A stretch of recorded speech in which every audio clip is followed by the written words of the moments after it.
সব latest update পেতে subscribe করুন আমাদের চ্যানেলে আর বেল আইকনে ক্লিক করতে ভুলবেন না।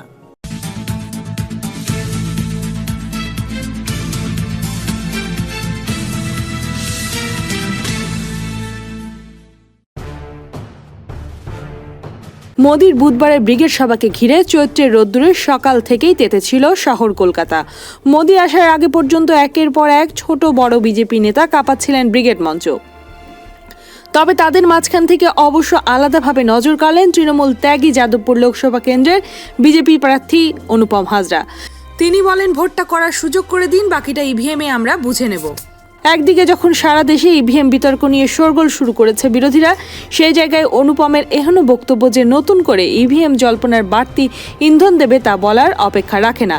এদিন স্পষ্ট ভাষায় তিনি বলেন, তৃণমূল থেকে গর্বের সঙ্গে বহিষ্কৃত, তৃণমূলের চাকরগিরি করিনি, ফেসবুকে তৃণমূলের পোস্ট দিতাম তাই আমাকে সরানো হলো। একটা সময় পাড়ার কুকুর মরলে সিবিআই চাইতেন দিদিমণি, এখন সিবিআই নিজেরাই গ্রেফতার হয়ে যাচ্ছে। তিনি বলেন, বামফ্রন্টকে সরানোর জন্য রাজ্যে কেন্দ্রীয় বাহিনী দিয়ে ভোট করানোর কথা বলতেন তিনি, আর এখন কেন্দ্রীয় বাহিনী সরাতে চাইছেন। গ্রামে গ্রামে আমরা গেলে মানুষ একটাই প্রশ্ন করে, দাদা খুন হয়ে যাব না তো? এরপরে তৃণমূল নেত্রীকে তেড়ে ফুড়ে আক্রমণ শানিয়ে অনুপম বলেন, রাজ্যে ভোটটা হতে দিন, মানুষকে ভোটটা করার সুযোগ করে দিন, বাকিটা আমরা বুঝে নেব ইভিএমে। এদিনের মঞ্চে অনুপম যাদবপুরের নিজের প্রতিদ্বন্দ্বী তৃণমূলের প্রার্থী মিমিকেও একহাত নেন। তিনি বলেন, আমি যখন সাংসদ ছিলাম আমার কাজ ছিল সাদা কাগজে সই করা, সবটাই আগে থেকে ঠিক করা থাকতো।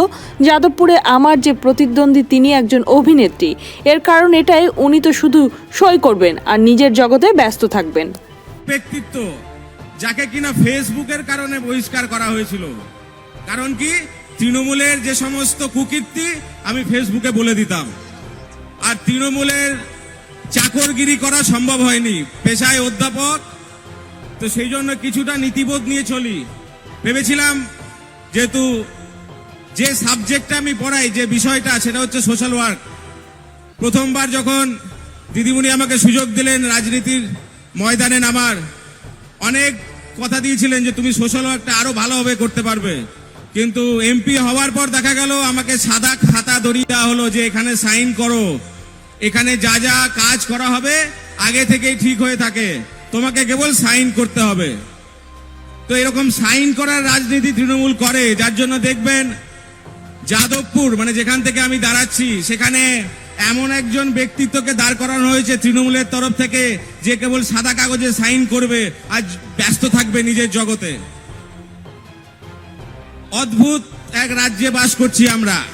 আগে কথায় কথায় দিদিমণি বলতেন সিবিআই চাই, পাড়াতে কুকুর মরলেও বলতেন সিবিআই চাই, আর এখন সিবিআই অফিসাররাই রাজ্যে এসে অ্যারেস্ট হয়ে যাচ্ছে। কোন রাজ্যে বাস করছি?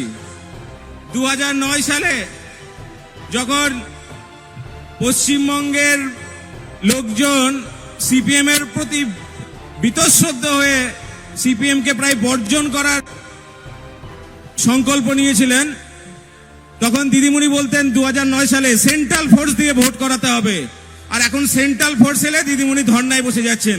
আপনি তো এত কাজ করেছেন, এত কন্যাশ্রী যুবশ্রী করেছেন, তাহলে ভোটটা হওয়াতে এত ভয় কোথায়?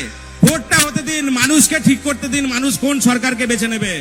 গ্রামে গ্রামে গেলে মানুষের একটাই প্রশ্ন যে দাদা পঞ্চায়েত ভোটে 100 জন খুন করেছিল এই শাসক দল, সেই 100 জনকে আর খুন হতে হবে না তো? কেবল ভোটটা দেওয়ার সুযোগ করে দিন, বাকি আমরা বুঝে নেবো ইভিএমে। তো যে ঝড়, যে হাওয়া শুরু হয়েছিল নরেন্দ্র মোদী প্রধানমন্ত্রী হওয়ার পর 2014 সালে, সেই হাওয়া এখন ঝড়ে পরিণত হয়েছে এবং এই ঝড় পশ্চিমবঙ্গে অলরেডি ঢুকে গেছে, যার জন্য শাসক দলের এত চিন্তা আমাদের কর্মীদেরকে মারধর থেকে শুরু করে দেওয়াল অব্দি ছাড়েনি। আরে আপনি দেওয়াল ছাড়বেন না তো কি আছে? মনের দেওয়ালটা খোলা আছে মানুষের, সেখানে পদ্ম ফুল অলরেডি ফুটে গেছে। কয়েকদিন আগে বিরোধী দলেরা প্রশ্ন করেছিল যে মোদিজি এত বাইরে বাইরে কেন ঘোরেন, বিদেশে থাকেন কেন? উত্তরটা কয়েকদিন আগে গোটা ভারতবাসী দেখেছে যে বাইরে বাইরে ঘুরে বিভিন্ন প্রধানমন্ত্রীর সঙ্গে যে সম্পর্কটা উনি তৈরি করেছিলেন, সেই আন্তর্জাতিক চাপ যিনি আজকে যখন আমাদের অভিনন্দন বর্তমানকে পাকিস্তান প্রায় খুন করার চেষ্টা করছে, ঠিক সেই সময় ভারতবর্ষের মতো প্রথম প্রধানমন্ত্রী স্বাধীনতার পর যিনি পাকিস্তানকে একদিনের মধ্যে বাধ্য করেছিলেন অভিনন্দন বর্তমানকে ফিরিয়ে দিতে, এইটা হচ্ছে মোদিজির বিদেশ সফরের লাভ। আর আমরা এমন একটা রাজ্যে বাস করি যে অভিনন্দন বর্তমানকে দেশে ফিরিয়ে আনলেন, যে জওয়ান দেশকে সুরক্ষা দেয়, আর সেই জওয়ানের কমিটমেন্ট নিয়ে প্রশ্ন করছেন এই রাজ্যের মুখ্যমন্ত্রী।